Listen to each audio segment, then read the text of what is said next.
हसवैलू अरे ससुरा में गइलू त का न कोइलू अरे नैहर में रहलू त नाम हसवैलू ससुरा में गइलू त का न कोइलू पढ़े के बहाने बोलवलू कि मुँह मरवलू हुए छिनरो अरे पढ़े के बहाने बोलवलू कि मुँह मरवलू हुए छिनरो कि मुँह मरवलू हुए छिनरो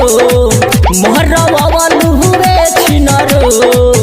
अरे पढ़े के बहाने बोलवलू कि मुँह मरवलू हुए छिनरो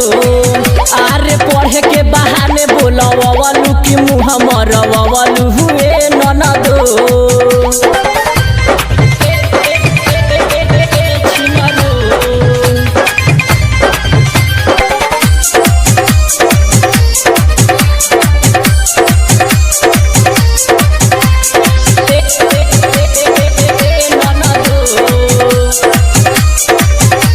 घर से तू जात रहलू सेंट वेंट मार के यारावा से मिलत रहलू हरया तवार के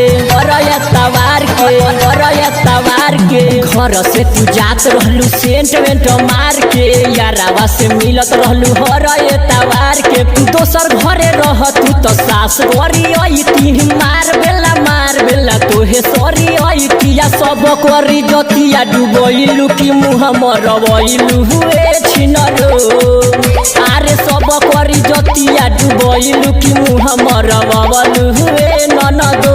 कि मुँह मरवलू हुए छिनरो मरवलू हुए छिनरो कि बाबू के इज्जतिया डुबवलू कि मुँह मरवलू हुए छिनरो कि सौ से इज्जतिया डुबवलू कि मुँह मरवलू हुए छिनरो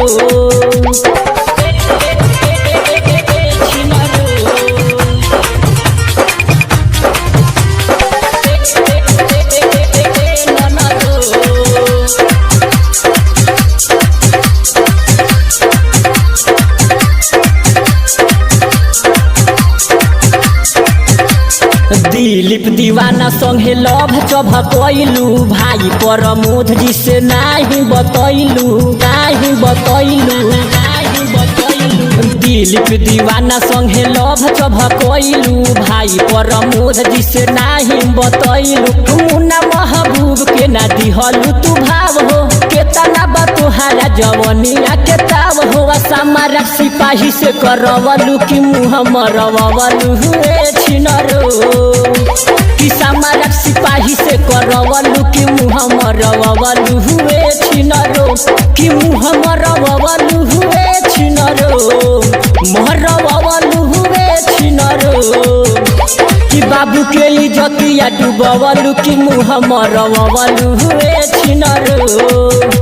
कि सौ से इज्जतिया डुबवलू कि मुँह मरवलू हुए छिनरो।